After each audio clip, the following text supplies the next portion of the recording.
very good morning and welcome to yet another Friday. It's a bit of a curtailed week for me because I was away the first couple of days, came back on Wednesday. I could get used to this 3-day week. Richard Tice is here. Don't you start. It's bad enough with the civil servants in the public sector. I mean, it's no wonder they like the old work-life balance thing. You know, yeah, fine, a couple of days in You've always railed against it, and now you've caved in, you've sold out. No, I don't want to do it. I'm just saying I can understand why they like it, because suddenly we're at Friday already. I don't know whether we can reveal that later on you and I will be attending the Ashes test. I think we do need to reveal that actually the Ashes is on a knife edge on day 3, and so we need to go and inspect what's going on. We do. Having, of course, been there on Wednesday when the Just Stop Oil lunatics invaded the pitch. Isn't it funny that, as you would not be at least surprised to know, that the Just Stop Oil guy who was carried off the pitch by Johnny Bairstow is, in fact, the son of a man who owns a house worth £6 million.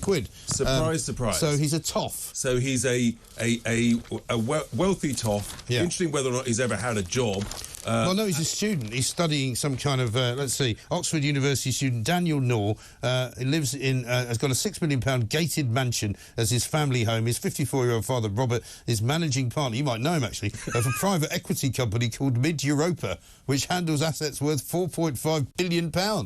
It's just, there's no surprise at all, because what you don't see with these Just Stop Oil idiots is actually genuine working class people from all over the country who actually, because guess what, they're out with they're actually working. They're actually working, which you should be doing, because that is a good thing. So no surprise there. But in fact, he's a neighbour of one Kevin O'Sullivan in Hampstead, northwest London. I'm sure Kevin will be less than delighted. Yeah, but, I'm sure he will. I mean, even though you've just done a 3-day week, I've done a 5-day week, well and it's done. been full-on action-packed news. I mean, it's just, you sort of need... It doesn't stop. You need 48 hours to get through it in 24 hours. I mean, I literally landed at 3 a.m. on Wednesday morning, and I haven't stopped since. You know, I've been filming things, recording things, doing these shows. The stories have been coming thick and fast. We've now got another resignation from the government this morning. Zach Goldsmith, who has left a very, very long resignation letter, hasn't he? He really has. He's left a 2-page letter of resignation. Pretty bitter, actually. Yeah. Just to remind listeners and viewers, he was the Minister for the International Environment. And has had a very, very strong influence in Boris Johnson's government and indeed in subsequent Conservative governments. And he's a very good friend of Carrie's, isn't he? Big friend of Carrie's, allegedly, and a huge, huge fan of everything net zero related. Yes. And he's now saying, unbelievably, that the Prime Minister is not interested. And so he's criticising the Prime Minister and the Conservative government for sort of causing a kind of paralysis. I mean, the reality is exactly the opposite. The reality is that this government is progressing with the madness of net zero, but that's another whole subject. Yeah. So he's gone, he's quit, and the last few paragraphs really are quite bitter. He says, you, Prime Minister, are simply uninterested, and that signal has trickled down Whitehall and caused a kind of paralysis. Well, we should be welcoming that, shouldn't we? Because what we want is a paralysis when it comes to net zero. We don't want net zero. And that's but you see, there's a difference between, we all care about the environment, we all want cleaner air, but that's different to the madness of net zero, which is getting rid of carbon within a specific time frame, regardless of how much it costs us all. So that's mad. Of course, we want to plant more trees and make sure that we have clean water and clean rivers and all that good stuff. Well, we'll get back to the water in a minute. But what about the fact that we learned over the weekend that Rishi Sunak is going to reimpose the £170 green levy, the net zero levy, which was removed by Liz Truss. He's putting it back on. He's also now being urged to remove the other £84 levy, which is still there. I mean, it's ridiculous. Well, it's just another clarification. You cannot trust a single word that this Conservative government says, because last autumn they said they were going to remove it for 2 years, and now all of a sudden they're reimposing it. And they're sort of trying to sneak it through the back door without announcing it. They're just going to sort of bolt it onto the bills. And let's remember, of course, all our bills are still, even though they're coming down this weekend, they're still double what they were just over 2 years ago. So don't anybody tell me that they're getting cheaper again. They're not. They're still double what they were 2 years ago. I mean, is there anybody left in politics who actually believes in something, if they say it, that they have to do it? Because it seems to me we're now living through this kind of ludicrous sort of revolving door politics where Rishi Sunak will say one thing, like, I'm going to stop the boats. He actually said it. Not only did he say it as part of his 5-point plan, but he continued to repeat it in Parliament, continued to say it, we're stopping the boats. At one point he actually said, I think in Prime Minister's Questions a few weeks ago, we've stopped the boats. Absolutely. Well, he hasn't. Well, and here I have to, of course, remind you, Mike, that it's me that did say some months ago that the Rwanda policy would not work. Yes, it would come you to did nothing. say that. And I said, I'm right. And you said, no, you were right. And actually, I've been proven to be right, and you've been proven to be wrong. Again, I'm really concerned about this. Yeah, I know that you're concerned about it, and I appreciate on your behalf. Yeah, thank you very much. But what I would say is that if it was actually to be enacted, it would be successful. So far, it has still not been enacted. Not one person has been sent to Rwanda. But the whole point of it is to act as a deterrent, and I said it wouldn't be a deterrent, and it hasn't been a deterrent. But it will They're still pouring across the channel. But it will be a deterrent once it's enacted, and once they start sending people to Rwanda, they'll stop coming, and that's my point. But I don't know whether that will ever happen. Well, I think that's a reasonable effort of wriggling out of your I think you've gone a bit early on this, because, you know, it may well comes to the point where they have actually stopped the boats. I don't see how they can stop them, though. Well, the only way you stop the boats is if you enact our six-point plan. The key part of it is a variant of what successfully worked in Australia. Yeah. They had a pushback policy. Here we need to use international existing treaties to pick up and safely take the illegal migrants back to where they came from, and the tragic reality of the importance of this has been highlighted what happened in the Mediterranean when hundreds of people died last week. And in the Mediterranean, they've got to do the same that we've got to do in the Channel. You pick up and you safely take back to North Africa. The moment everybody does that and shows courage and leadership and is robust about this, this vile trade will stop and the deaths will stop. Yes. But as long as the judges and the House of Lords... As long as you've got people like Care for Calais, conjoined by the bloody Civil Service Union, the Public and Commercial Services Union, actually suing the government over this kind of thing. And the more that you get these lefty lawyers who say everybody should be allowed to come and they should be processed. I actually put it to somebody last night on the talk and they couldn't answer the question. I said, it's all very well saying we must process these people, but I said, look, if you've got a law which says you can't send anybody back, what's the point of processing them? Because if you process 9,000 people and 8,000 of them don't qualify, what do you do then? And it's like the absurdity. They say, well, we need safe and legal routes. We've already got safe and legal routes. 1.2 million people came through a safe and legal visa system. And then they say, oh, no, but it's for asylum seekers. They say, OK, so what happens when someone applies through a safe and legal asylum system route and is declined because actually they're just an Albanian economic migrant?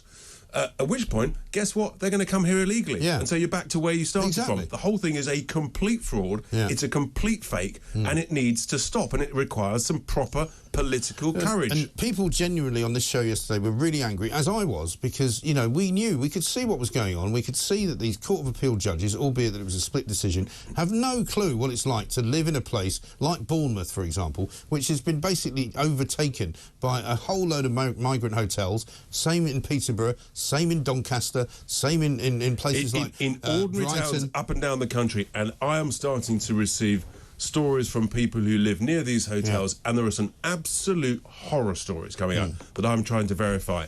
I'm deeply concerned. There was a story last night, and I know people will say, oh, you're just cherry-picking stories. Well, I'm not cherry-picking stories. I'm just reporting stories as they come to me. Got a Warrington Guardian story which came in last night of a guy who's been charged with a sexual offence, rape of a woman in Warrington. He gave his address as a hotel because he's an illegal migrant who's being put up in the local hotel in Warrington, and that was given as his home residence. And the truth is, for every case that is reported like that, we all know that there are many more cases that are not being reported but are happening. That is the sad reality, and people up and down the country know it. But unfortunately, the peers in the House of Lords don't know it. The judges in the Court of Appeal don't know it, or they know it and they won't accept it. They're so out of touch. And you read still these news reports in which they describe a man, 38, was arrested last night. Well, let's find out who he was and where he's from. Let's stop pretending,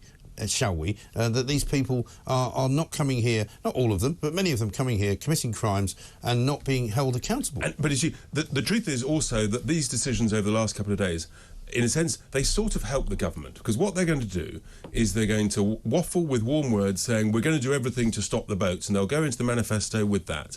And they'd say, and if we can't do this, then we might leave the European Convention of Human Rights. They've been saying that for the last 10 years. Theresa May said that about 10 years ago. They would never do it, this lot. But we will. We would actually do it. It'll be in our manifesto. It's the only way to take back control of our borders. It's got to be done, and it's got to be done soon, because the people of this country are steaming furious. Yeah, they absolutely are.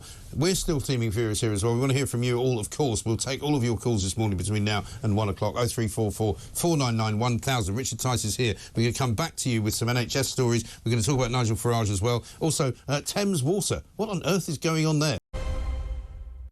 Welcome back to the Independent Republic of Mike Graham right here on Talk TV. We mentioned earlier, Mr Tice and I, that there's a cricket match going on later on which we may attend. Wimbledon have just issued some guidelines, Richard, to their stewards and basically to the players as well and staff, saying that don't do a Bairstow if Just Stop Oil suddenly decide to do something at Wimbledon, which I'm not sure is entirely the right attitude to take. They say that responsibility for removing members of the protest group would fall to specially trained response teams, including guards supplied by Carlisle's security group and Knights Group Security. So they don't want basically Andy Murray picking one of them up and I think it'll be all hands on deck. I think many tennis fans will be straight there to stop these wallies from interfering with the tennis and damaging the courts. There's a lot of military servicemen apparently that get hired by Wimbledon every year to sort of show people to their seats and all that sort of thing. Right. I think they will just spring into action because it's what they do. Absolutely, right? It's what they do, and I think actually everybody's learnt a good lesson from Bairstow, which is don't stand for this nonsense, pick up and take out the way. It's very simple. And maybe actually the police should learn that lesson. Well, pick they up should. And take to the side of the pavement. Absolutely right. Now, you might not want to encourage this kind of behaviour. We've got a video of something that happened yesterday because it's almost now, it's like a daily occurrence. I mean, part of the reason that obviously you'll be there before me because I'm going to wait until after 1 o'clock, but to get over to Lords, how do I know if there's going to be some slow walking protest going on? But this is a video that came into us yesterday of a guy who's obviously sick to death of these wallies and he's just thrown a little milk over them, which is particularly good in the hot weather because it stinks to high heaven and you'll smell like some kind of rancid old butter churn by the time you get to 5 o'clock in the afternoon. Obviously, we wouldn't encourage you to do this kind of thing at all. It would be entirely wrong if you were to copy this sort of behaviour. But I'm afraid but people are going to get angry. I've said it. People will get angry and get furious if the police don't do the job that they're paid to do, and these are the consequences. Yes. And it's a waste of some delicious good milk, no doubt British milk. Yes. But there we are. That's what happens if the police don't. Let's hope some of them are vegan as well, because presumably it'd be like throwing holy water on Dracula. There'd be some sort of dreadful vegan replacement liquid. Exactly right.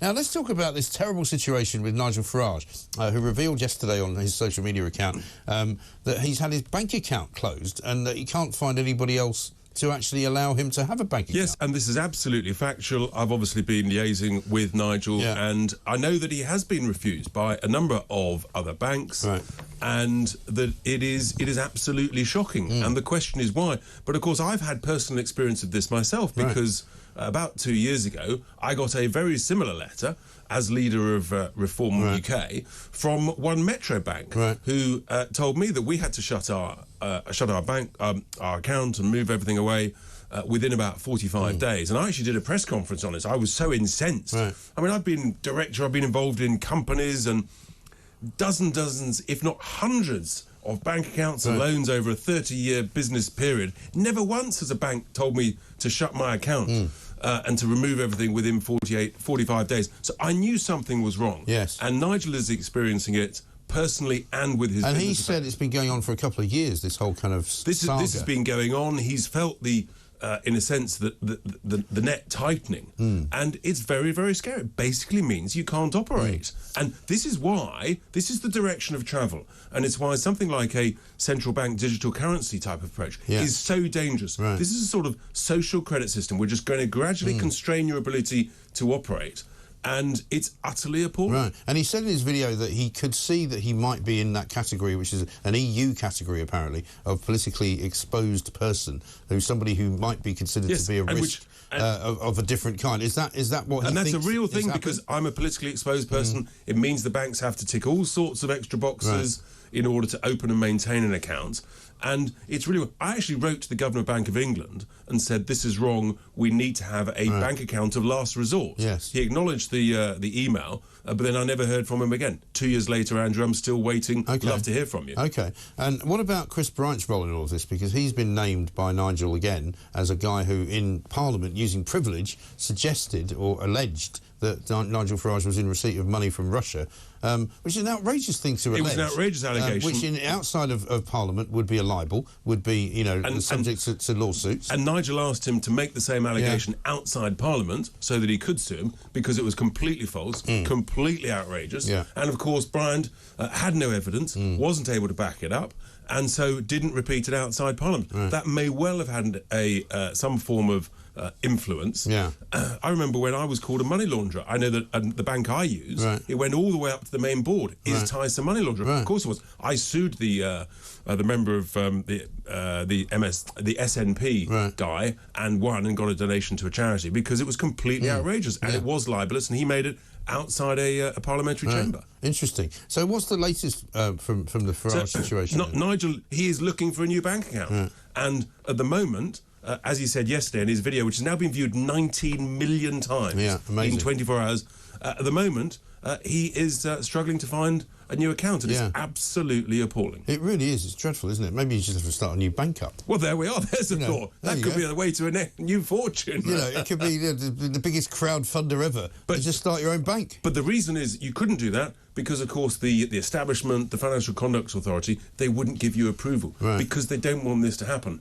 They don't want people of our political leaning and thinking shocking, isn't it? To succeed and to be able to have a voice. They actually want to shut us down. This is what this is all about, right? It is about the shutting down of a particular side of the political spectrum, the political debate. Well, it's a bit like, I've got a note here actually from Paul in St Neots, because I watched Question Time last night, and he says, like I do, what a shambles last night. 4 of the 5 panellists wanted to let the world and his wife onto our little island, as did members of the audience who spoke. Fiona Bruce told us the audience was handpicked for their differing views. I mean, she claimed that this was a Conservative area that she was broadcasting from, and she asked everybody to put their hands up if they supported the Rwanda plan. Nobody did. Of course they didn't, because they would have been petrified, that they would have been booed by others for being heartless and for being sort of racist bigots, because that's the sort of the narrative that comes down. So, of course, no one put their hands up. No surprise there.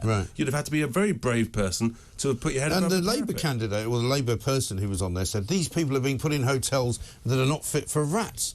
To which I thought to myself, well, if I was Fiona Bruce, I'd say, sorry, can you name the hotels that these people are in which are not fit for rats? Because as far as I can see, certainly from your experience in Pimlico, they're in 3 to 4-star hotels. They're complaining that they're not wanting to share rooms with more than one other person. They're not in bad hotels. It's absolute garbage. And then as for this issue about, what goes on in Rwanda, so last Tuesday was World Refugee Day, and Rwanda has some 130,000 refugees from neighbouring countries, the likes of the Democratic Republic of Congo. And the United Nations' own representative in Rwanda was praising Rwanda's success in educating, employing and helping the thriving 130,000 refugees there. So maybe actually the judges in the Court of Appeal and the peers in the House of Lords maybe listen to the UN's own representative in Rwanda, who tells it as is, on the ground there. Yes, and people keep saying, oh, well, the judges have only done what they can within the laws of the UK. Not true, because what they've done is they've decided unilaterally that basically Rwanda is not a safe country to send people to, despite the fact that the UNHCR has already given it their blessing. Exactly, and that's the scandal. And so that's not anything to do with British law. Well, that's their view that they've taken on Rwanda. And so they've fallen for the sort of the mainstream media's hype here in the UK about Rwanda, without actually listening and looking and going there and seeing and experiencing what's going on the ground. And for the UN to praise what's going on the ground, and for this lot of lefty liberals here in the UK, I mean, frankly, if I was the boss of Rwanda, I would be absolutely steaming mad. I'd be suing them for libel. It's an utter disgrace. And you might even be pulling your sponsorship of the Arsenal football team. Visit Rwanda, it says on the Arsenal shirts. But apparently the courts in this country think you shouldn't visit Rwanda because it's not a very nice place. The hypocrisy of it absolutely stinks. And it's outrageous. But I come back to the key point. The only deterrent is when you stop the business model by picking up and take back. Until then, nothing else will work. All that we know is the vested interests on this side of the channel are making so much money, huge profits, including, of course, the lawyers. Yes. And there are many lawyers in the House of Lords and barristers and the whole legal system. They love all this stuff. They make huge sums of money at our taxpayers' expense. Of course they do. Absolutely love it. We're really running out of time. We're running late, and I'm going to get in trouble for asking you an extra question. But I've got to ask you about Thames Water, because you've been leading the way on the problems of the water companies. I started banging on about the water you've been doing companies this for a long time. 18 months ago when I started broadcasting. about the abuse that's gone on, the huge dividends up front and through foreign the back door, through the interest on shareholder loans. Yeah. Over 70% of our water companies across the whole of England are overseas owned. Massive dividends, appalling customer services, debts have soared. Many of these companies are on the brink. And I'm saying, actually, the shareholders should be wiped out. The debt should be bought at a discount, sort of pence in the pound, because they'll be trading out of that.